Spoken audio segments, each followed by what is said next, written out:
Congress party head quarters ఇక్కడ న్యూఢిల్లీలో inaugurate చేయడం జరిగింది. దీనికి నామకరణం ఇందిరా భవన్ అని చేయడం జరిగింది.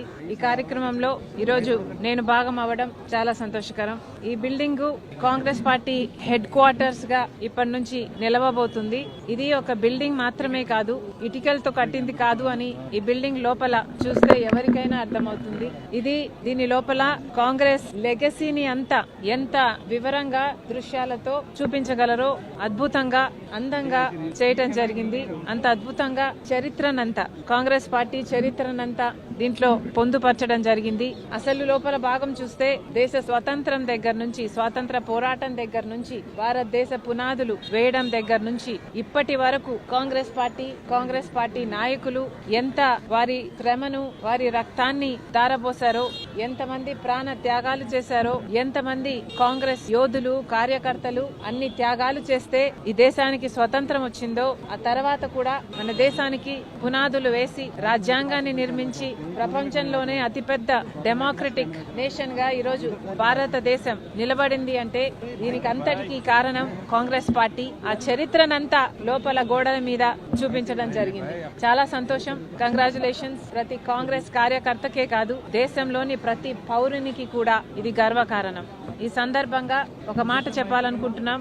నిన్న ఆర్ఎస్ఎస్ ముఖ్య నేత ఒక వ్యాఖ్య చేయడం జరిగింది. భారతదేశానికి స్వతంత్రం 1947 లో రాలేదు, నిజమైన స్వతంత్రం రామ్ మందిర్ కడితే అప్పుడు వచ్చింది అని ఒక ఆర్ఎస్ఎస్ ముఖ్య నాయకుడు నిన్ననే ఈ వ్యాఖ్య చేయడం జరిగింది. అసలు దేశ ప్రజలంతా ఆలోచన చేయాలి, ఈ మాటలను గమనించాలి. ఇవి దేశ ద్రోహ మాటలు కాదా? వీళ్ళు అధికారంలో ఉన్న వాళ్ళలాగా మాట్లాడుతున్నారా?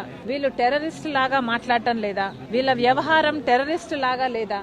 మన దేశానికి స్వతంత్రమే రాలేదని 1947 లో లాంటి వ్యాఖ్యలు చేస్తున్నారు. రామ్ మందిర్ కట్టినప్పుడే స్వతంత్రం వచ్చింది అని మాట్లాడుతున్నారంటే వీళ్ళ విజ్ఞత, వీళ్ళ ఆలోచన తీరు ఎలా ఉందో ప్రజలు గమనించాలి. నిజంగానే ఆర్ఎస్ఎస్ గాని బీజేపీ వాళ్ళు గాని స్వాతంత్రం కోసం పోరాటం చేసింది లేదు. కాబట్టి వీళ్లకు స్వాతంత్రం 1947 లో వచ్చింది అంటే నిజంగానే వీళ్ళకు ఆశ్చర్యం కలగడం సహజమే అనిపిస్తుంది.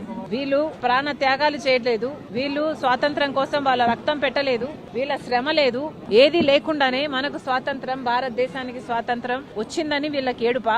నిజంగానే వీళ్ళు అధికారంలోకి వస్తేనే స్వాతంత్రం వచ్చింది అని మాట్లాడుతున్నారు అంటే ఇది టెర్రరిస్ట్ భాష కాకపోతే ఏమిటి అని అడుగుతున్నాం. మళ్ళీ చెప్తున్నాం, ఒక్క కాంగ్రెస్ పార్టీ మాత్రమే ఈ దేశానికి స్వాతంత్రం కోసం పోరాటం చేయడమే కాదు, రాజ్యాంగాన్ని నిర్మించడమే కాదు, పునాదులు వేయటమే కాదు, ఈ రోజు వరకు కూడా ఇన్ని భిన్న మతాలు, కులాలు, భాషలు, ప్రాంతాలు ఉన్న దేశాన్ని ఏకంగా ఉంచుతున్న, రాజ్యాంగాన్ని కోసం కొట్లాడుతున్న ఏకైక పార్టీ ఈ రోజు కాంగ్రెస్ పార్టీ. మన బిడ్డల ఎంప్లాయ్మెంట్ కోసం అయితేనేమి, మెహంగాయి కోసం అయితేనేమి, మన దేశంలో ప్రేమను, సోదర భావాన్ని నిలబెట్టడం కోసం అయితేనేమి ఈ రోజు కొట్లాడుతున్న ఏకైక నాయకుడు రాహుల్ గాంధీ గారు. అలాంటి పార్టీలో నేను భాగమైనందుకు చాలా గర్వకారణం. ఈ రోజు మరి ముఖ్యంగా ఈ కాంగ్రెస్ పార్టీ హెడ్ క్వార్టర్స్ ఈ రోజు ప్రారంభం చేశారు. అందుకు ప్రతి కాంగ్రెస్ కార్యకర్తకి కూడా మనస్ఫూర్తిగా కంగ్రాచులేషన్స్.